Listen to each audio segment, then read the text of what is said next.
What is my vision for the future of AI? Should be this future where I get to focus on the things I like doing more. It frees up my time to work on the parts that really need my skills or need my creativity, need my thoughts. I imagine a world where AI gets so good that it actually recedes from our consciousness. 3 months ago, I became a parent.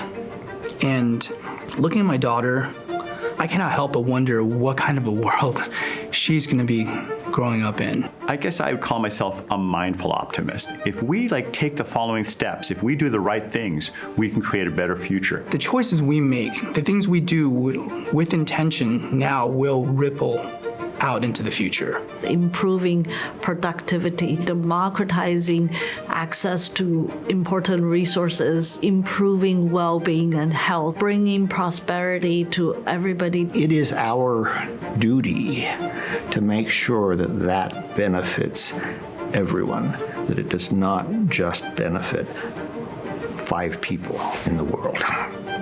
I'm excited about the future of what AI can do.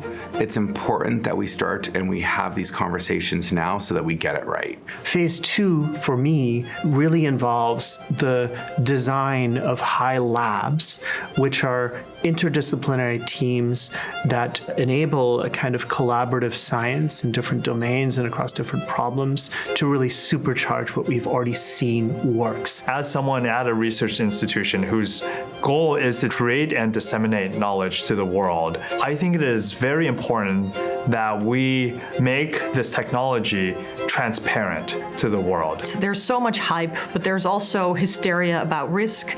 And so we have to try to cut through the noise here at HI and give people the opportunity to make their own decisions in the interest of societies or in the interest of their own lives. The next decade could be the best 10 years we've ever faced or the worst, and the choice is on us. That this technology is going to have such a profound impact. It's human responsibility to use it right or use it wrong. Technology is not destiny. We shape our destiny. Technology is a tool. The more powerful the tool, the more your ability is to reshape the world. So I think in the future, people will look to HI as a place that helped shape AI in a positive way and brought up a lot of the hard questions. I think people will look back to say, this is a place that really changed the conversation. Thank you. We're almost there. It's a long day, I know. There's a lot of information packed into here. But throughout the day, you've heard a rich conversation with a variety of panels and fireside chats about what the state of AI is and what the future might hold. You also got to hear about HI's interdisciplinary nature and how one important part is our willingness to have tough conversations and a diversity of thought. And what that highlights is academia's necessary role in today's AI discourse. You also heard about HI's policy research and engagement. And one area where HI has been most effective in this space is related to public sector AI investment and the need for governments to apply more of a public sector AI investment to AI research. So whether it was Feifei strongly urging President Biden in her meetings with him to for the US to adopt a moonshot mentality when it comes to AI public sector investment, or our work, our scholarship on a multilateral AI research institute, or, most importantly, our visionary call for a national AI research resource that was now actually today providing academic resources in the form of compute to academics right now who are desperately in need of this. And we strongly made this call for public sector AI because we have foreseen a worrisome trend. Academia has a diminishing role in AI research.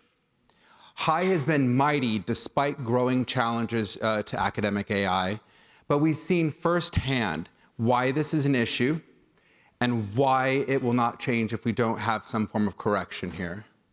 So in 2014, prior to 2014, academia was the place for AI advancement.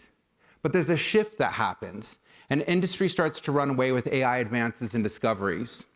In 2022, we see 32 significant industry breakthroughs in AI, and we only see 3 from academia. And there's a major reason for this. Right here, yeah. Okay. There's a major reason for this beyond just data and talent, and one part of that is the amount of compute used to build significant AI and machine learning systems has increased exponentially. You see the log scale on the left, and over the last 10 years, we're at over 1 billion petaflops at this point. And so this growing demand for compute and AI carries several significant implications. Most importantly, industry players tend to have easier access to compute over universities. And so I don't want you to look too much into this slide, but what gets lost here is in the colors. And in the colors you'll see up on the upper right, that represents industry, which is primarily all that purple. And if you look at the prior years, the blue, that was years past with academia. Then we have our ChatGPT moment that wakes up the public to this particular issue. But ChatGPT was trained with over 10,000 GPUs from best what we can estimate over several weeks. And GPT-4 is reported to have been trained under 25,000 GPUs at a cost of $50 to $100 million.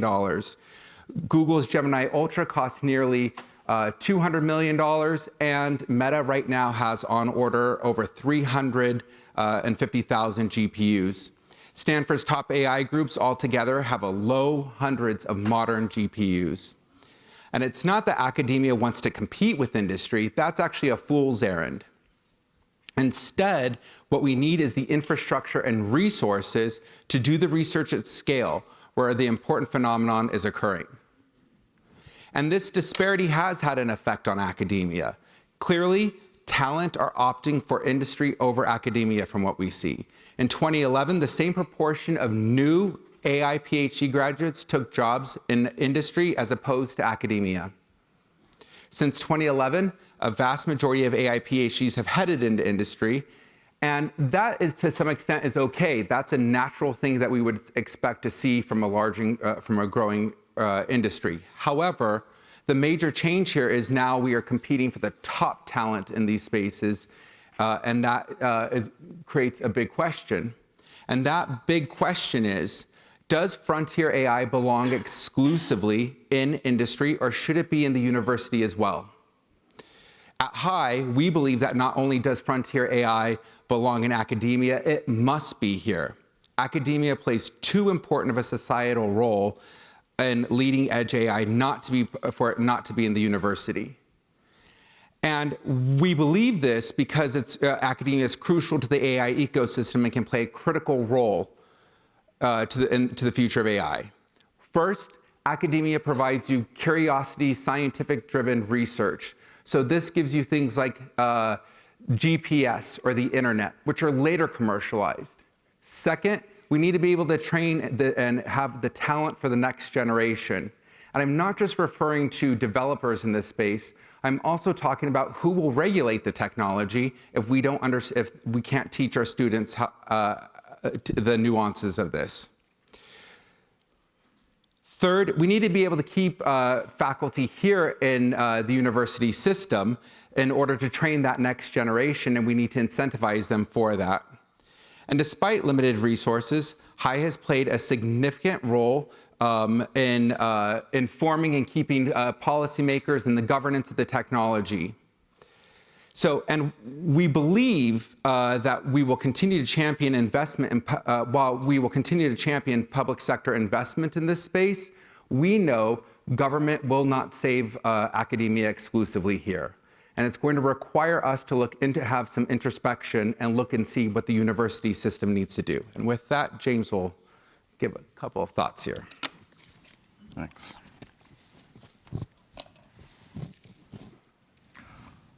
So AI research and applied AI applications require a rethink of how we address scientific discovery. AI is providing an opportunity to address big questions, such as curing cancer to understanding what human intelligence truly is. But to address these questions, we need team science that requires big resources and moves at Silicon Valley pace. This doesn't work under current academic structures. For example, when DeepMind applied a team science approach, it unlocked the protein folding model AlphaFold that will ultimately help us battle disease and is already changing how drugs are discovered today.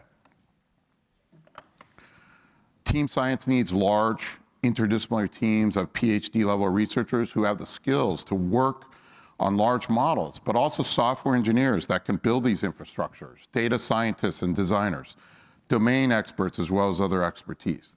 These problems are data and compute bound. You need the computing infrastructure to even start to tackle these problems. Finally, these fields are moving very fast, AI especially. You need the agility to keep up. HAI has been investing in this team science approach from early on with programs that foster interdisciplinary work, like our Hoffman-Yee grant program, and centers like the Center for Research on Foundation Models. However, within the traditional academic model, we face constraints in truly accelerating this work.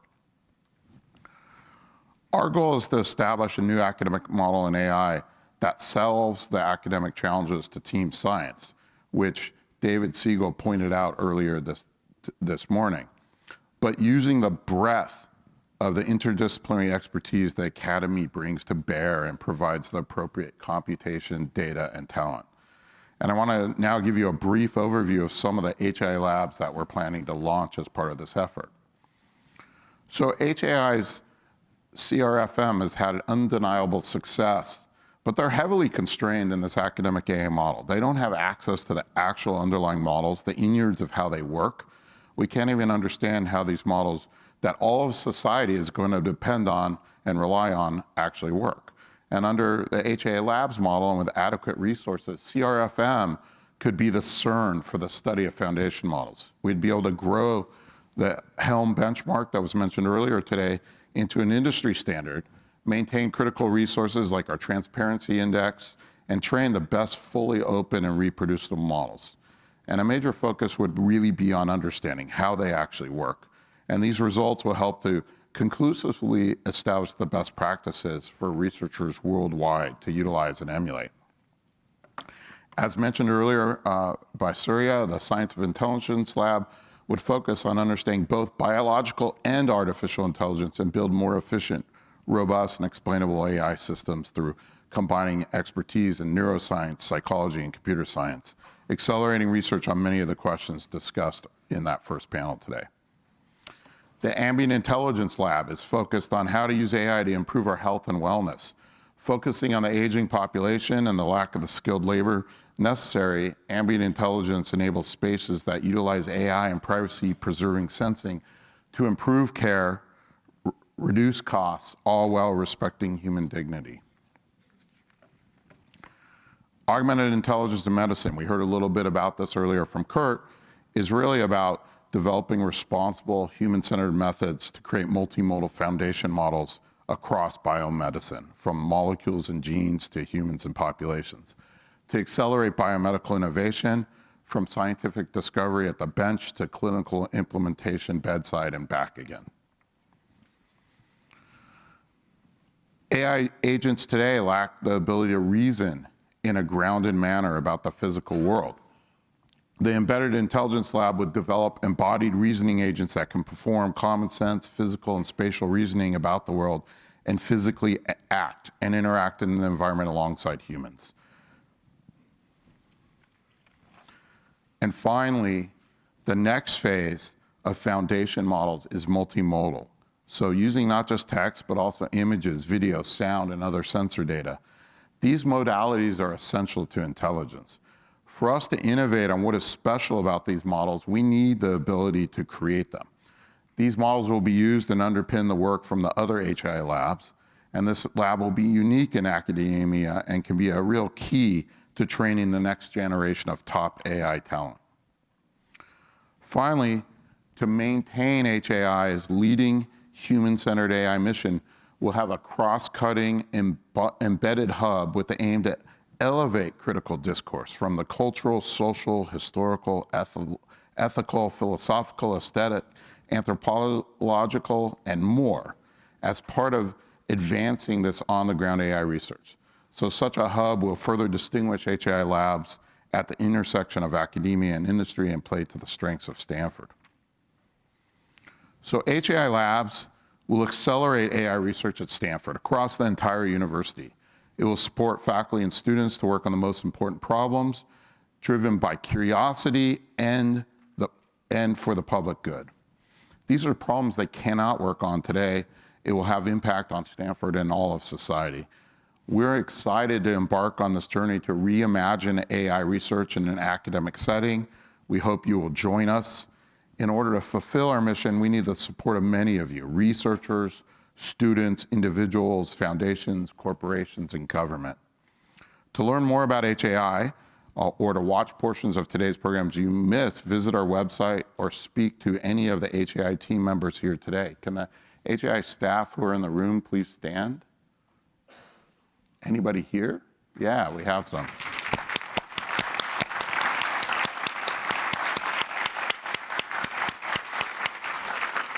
Much of what you've seen today, the quality of the content in this conference, the quality of the programs we put on, really are due to that staff. They work very hard and really are key to pushing our mission forward.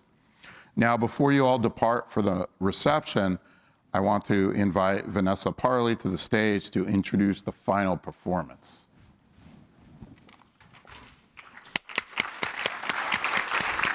All right, thank you, James.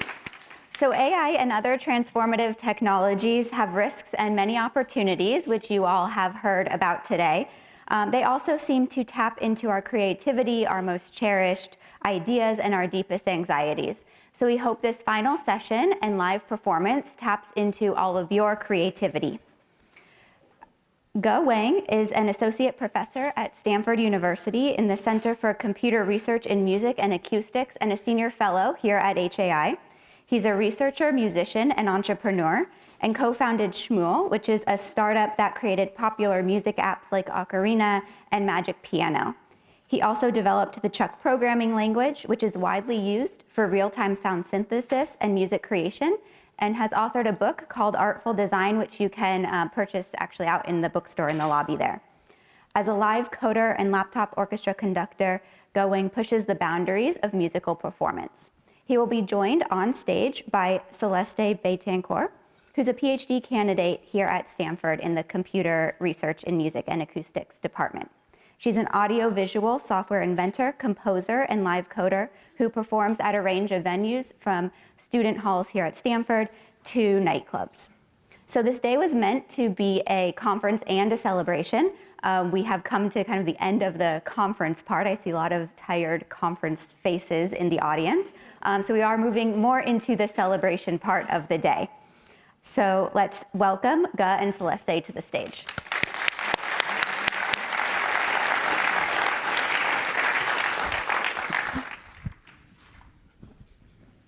Hey everybody, we'll propose a toast. They say nothing but water here, but we figured to high. You can do this in a bit.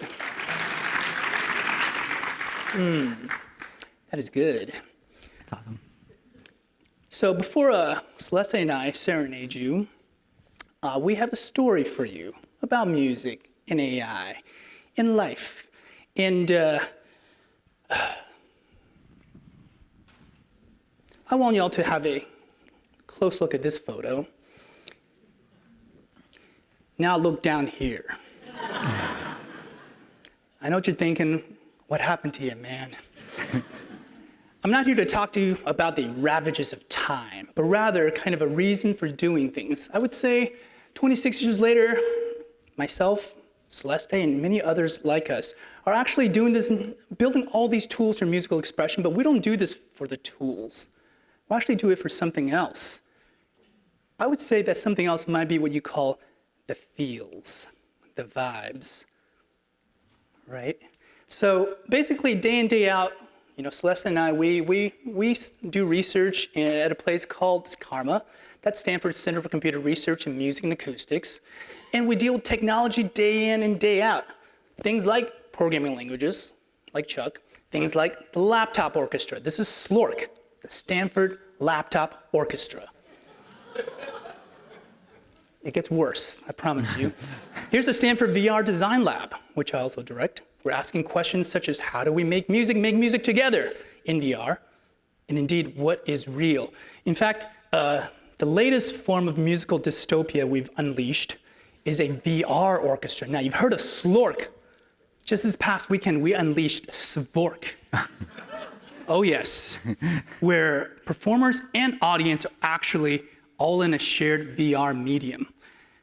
If you're curious as to what it's like to be at this concert, but actually not in VR, we have a video of that. It looks something like this. These are the performers.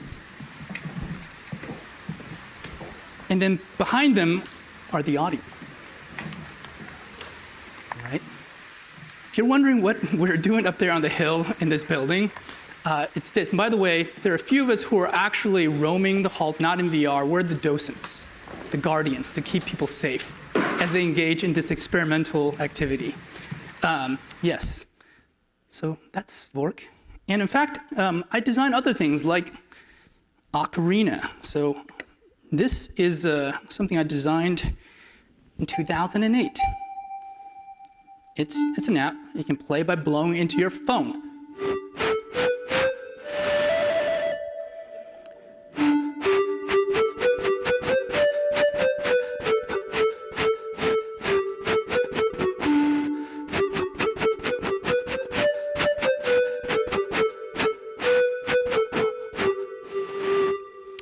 There you go. Well, thank you very much. Now, the common theme I think that runs through the kinds of things that Celeste and I and our colleagues actually work at CCRMA, certainly in my research group, is that we tend to build things that nobody quite asked for, that solves no problems that quite exists. And we are engineers. All my degrees are in computer science. But this is what we do, and I think this question of why I think is quite important. And that is in this book I also designed. That's the Artful Design. And of course, I couldn't resist but make it a 488-page comic book. Because see, to me, design is life, and life design, right? But wait, there's more. Just to give you a quick snapshot of kind of the mayhem and the wonderful pandemonium that is my life. Yeah. I also go to the great outdoors. Now, after months of being stuck indoors during the pandemic, my wife, Madeline, was like, we gotta get out of here. We gotta go to the great outdoors. I'm like, but we got the gaming chair here, we got the couch, we got the kitchen, honey. I don't wanna go. She's like, no, we gotta go. And I'm like, yes, dear. And off we went. A reluctant hiker, backpacker. Now, the longest hike we did was actually on the John Muir Trail. Oh yeah, you know about the John Muir Trail. 250 miles for us, 22 days. Right here in California. Right, I can tell you on the John Muir Trail, showers are not an option. Mosquitoes are not optional. Right? In fact, we made a 2-hour documentary on YouTube called On the Devil's Road, because for me, that's what it felt like. We're on the Devil's Road. Now, if you want to see two noobs wander through the wilderness, that would be your chance. Here's a 50-second trailer of what that looks like. And now for a taste of things to come.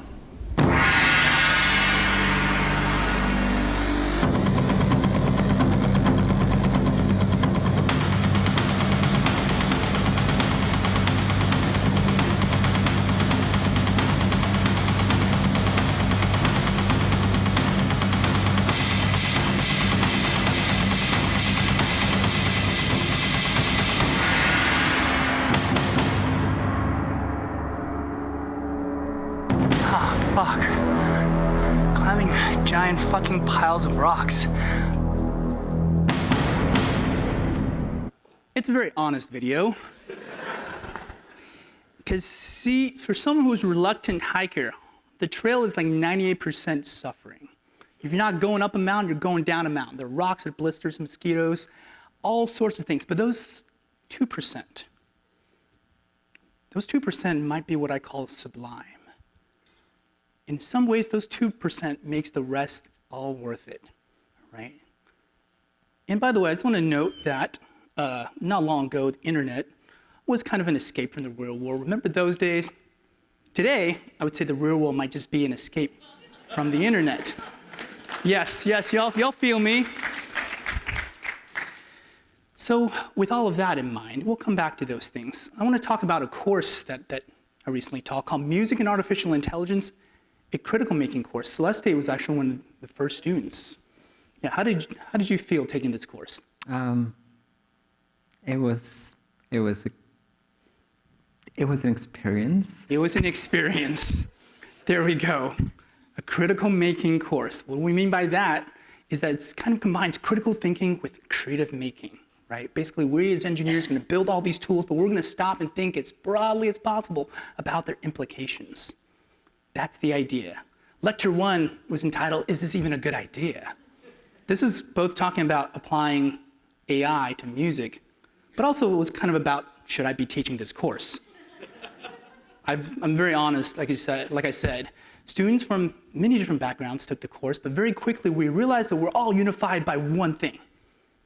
That almost all of us had this thing that we come to call AI FOMO. Okay, before I define AI FOMO, how many people in the room are like, I got AI FOMO? Anybody? Yeah, I mean, if you're in this conference, it's probably a good sign. I definitely had AI FOMO. That's why I taught this course. I was like, hey, I'm a computer scientist doing music. Shouldn't I be teaching a course called Music and AI? But in the course, quickly we said, this is a time where actually we all seek answers, but really maybe it's a time for questions. Answers are good, but they're an endpoint. Questions are continually regenerative. James Baldwin once wrote, the purpose of art is to lay bare the questions that have been hidden by the answers. That's so true, ain't it?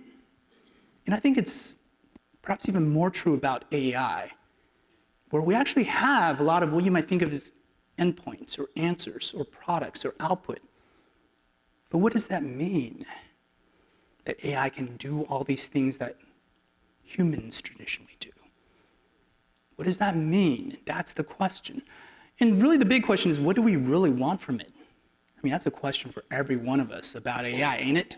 Because every AI system that we use or put together or deploy, I think is kind of an argument, a cultural argument for how we might want to live with this thing. Should it be a big red button or should it be something more? Something that's physical, interactive, embodied. That's the question. You've heard this multiple times throughout the days that the third tenet of Stanford High is that AI applications should augment, not replace humans. But that really is a tall order, is it not? As we're racing forward to create AI systems that's exactly there to outperform humans. Anyway, let's see some student work. So this first one is called Poets of Sound and Time. It's an interactive system people have to make to basically do a co-creative poetry co-generator. But you can interact with this thing. This actually does not use generative AI. Does not use LLMs. This is actually using good old vectorized words. This is like a Grant Ant of ChatGPT in a way, right? So in vectorized words, of course, it's unsupervised learning, and you train on a large corpus of text, say all the news articles from New York Times in the last 20 years. And of course, each word gets a location in high dimensional space where words that have similar meaning tend to be closer. For example, cat and kitten. So here is using a database of 400,000 words. This is a poem called Storm Fury. Time division. Storm Fury. Storm Fury. Time division. Storm Fury. Time division. Storm Fury. Time division. Storm time division. Storm time division. Storm time division. What does that mean? What is Wanshin? What is BioShield? I don't know. It's poetry. But it's got a cool beat. When things really get going. Who is Susan Reamer at bulksun.com? I don't know, but she's in this corpus. Well, this is to say, I think there's a lot more to AI than prompt-based or generative. We talked about the kind of, different models where we think of AI as an oracle, where we kind of expect answers, and also as a tool. But I would go so far as to saying we actually think of AI as all of those, but also something to bring the feels, right? So in this next assignment, students will use Wekinator, which is an interactive machine learning framework, to create 3 interactive AI utilities tools in their everyday life. These don't have to be useful. In fact, whimsical is good, absurd is good, playful is wonderful. This is based on the work of Dr. Rebecca Febrink, expert at the intersection of AI, human-computer interaction, and music. She's built this thing called Wekinator. And this actually doesn't take a lot of data at all. You can train things like this. This is WaveBot. That's all it does. It waves back at you. All right, it's trained in a matter of minutes. Using very little data. It probably took a lot longer to actually build the cardboard robot with a motor. We have this rhyme we have in class. You can do a lot with a lot of data. You can do a lot with not a lot of data. Kind of rolls off the tongue, all right? In fact, this is what Rebecca and others have called kind of a small data mindset. And in a time where I have not just big data, but like vast data, we're actually choosing to also explore the benefits of small data, especially when we have human interaction in the loop. This one is kind of a, I suppose it's, I don't know if it's a social statement, commentary, but this is autoriz.ck. It'll explain itself.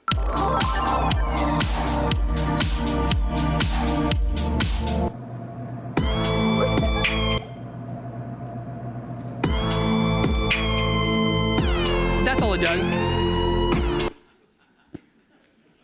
Yes, it detects a seductive look.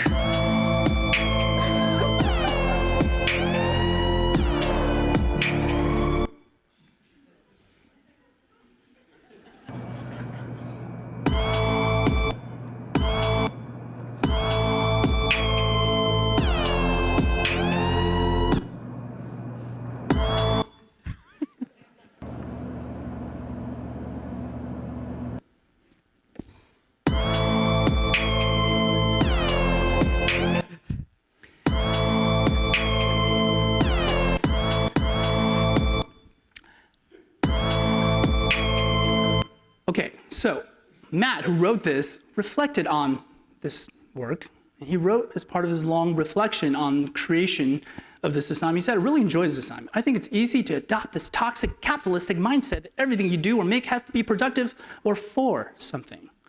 But when we follow that dogma, we forget to make beautiful things just because they're beautiful, do funny things just because they're funny, or make stupid projects just because they're stupid. There's so much beauty in doing things just because. It was nice to take a pause on life and make something just for the sake of making it and for a grade, but that's more of an afterthought. This makes me as a teacher in that moment felt like I succeeded at something. This is hand to voice.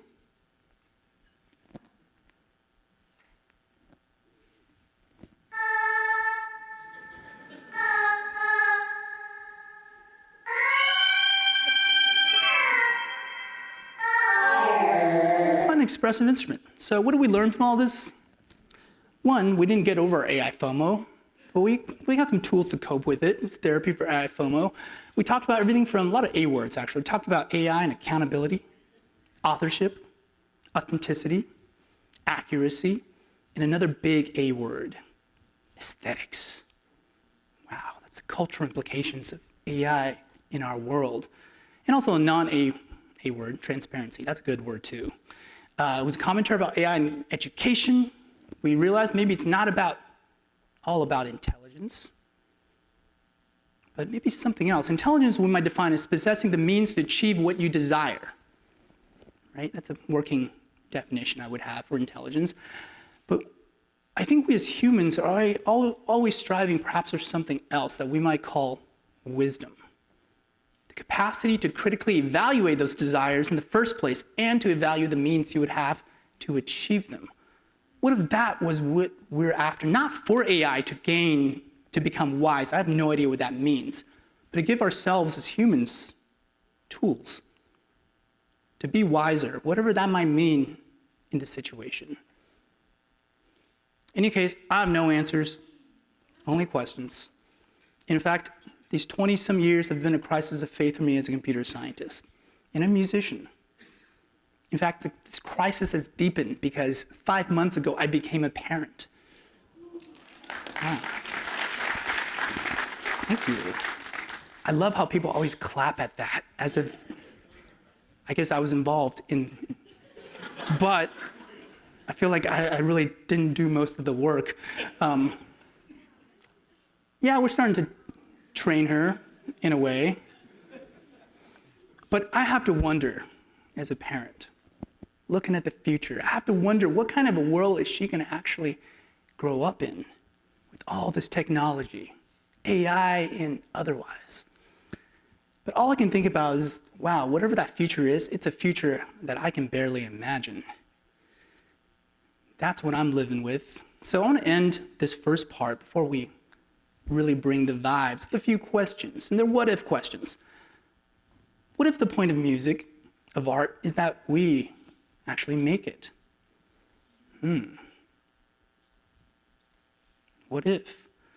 And maybe as artists, the fear among many with AI is that maybe the good might be replaced by the good enough. Because the good enough might be good enough to monetize and make a lot of money for a few people, where we end up with things that are serviceable often, but sublime. That word, never. Might we be walking into an age of generic? You know, what do artists want? I can't speak for all artists, but I can speak to just about every artist I know. And it's actually kind of uniform, surprisingly uniform, what artists tend to want. Here's one that I think captures a lot of what we want. I want AI to do my laundry and dishes so I can do art and writing, not for AI to do my art and writing so I can do my laundries and dishes. Think about that one. AI could help you write 100 books in a year, they say. My question is always, will AI produce 100 times as many readers? This is in a great article called The Year AI Came for Culture, November 2023. And renowned AI artist, composer Holly Hurton famously minced no words when she spoke to The New Yorker. And I'll let you read this one for yourself.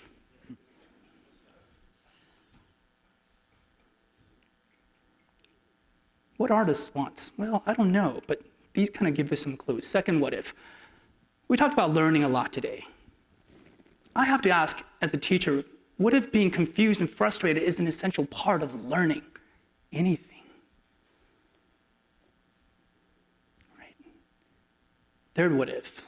And what if all things worthwhile are mountains to climb?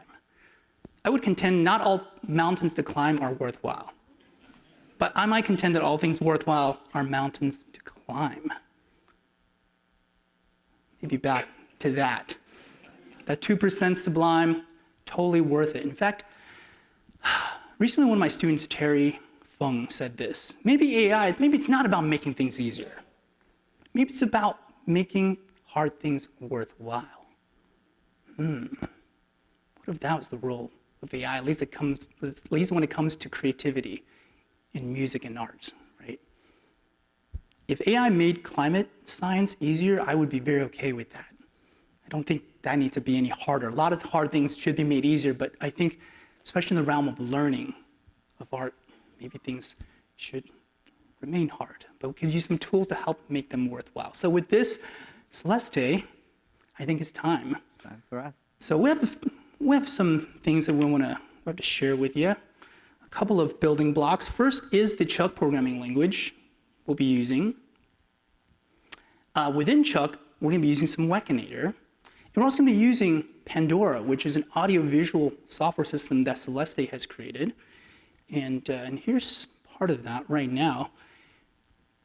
And she also is a live coder, which means she performs by writing code in front of people.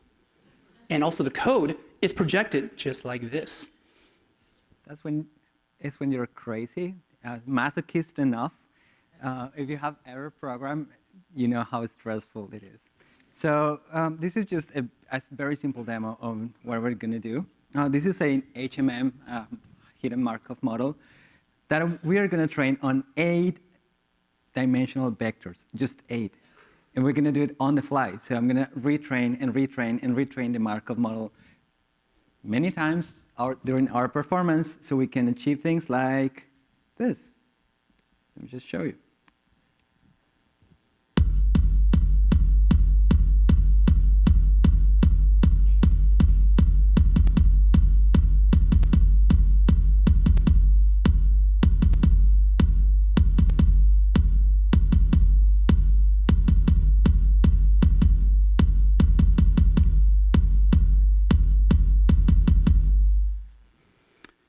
go. Now, this being a small data mindset, right? This is very small training data, but that also means she's actually training this like on the fly as she's programming. Now, if you don't like what you're hearing, or you want to evolve what you have, write some code. Exactly. There's another thing we can show here. So there's another thing. We talk about the Wakinator. It's an interactive machine learning tool, but that can be trained on the fly too. So in this case, what I'm going to do is to show you a very simple gesture recognition. Let me see if it works.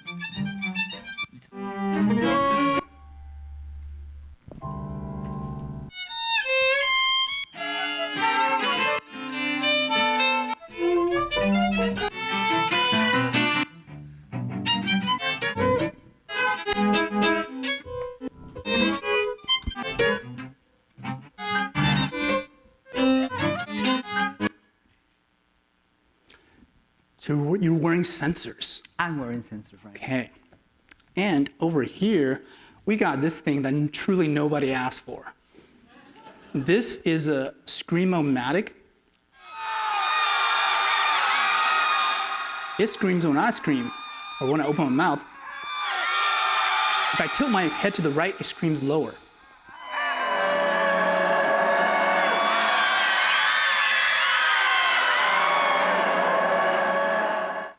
There's that. And finally, we have this. This is something that neither Celeste and I built, but this is built by our friends and colleagues up at CCRMA. This is GeoShred. And remember that picture of me and my guitar from 20-some years ago? Well, I'm still playing guitar, acoustic guitar, electric guitar, but also this thing, which is kind of a guitar. And, well, let me see.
ค่ะ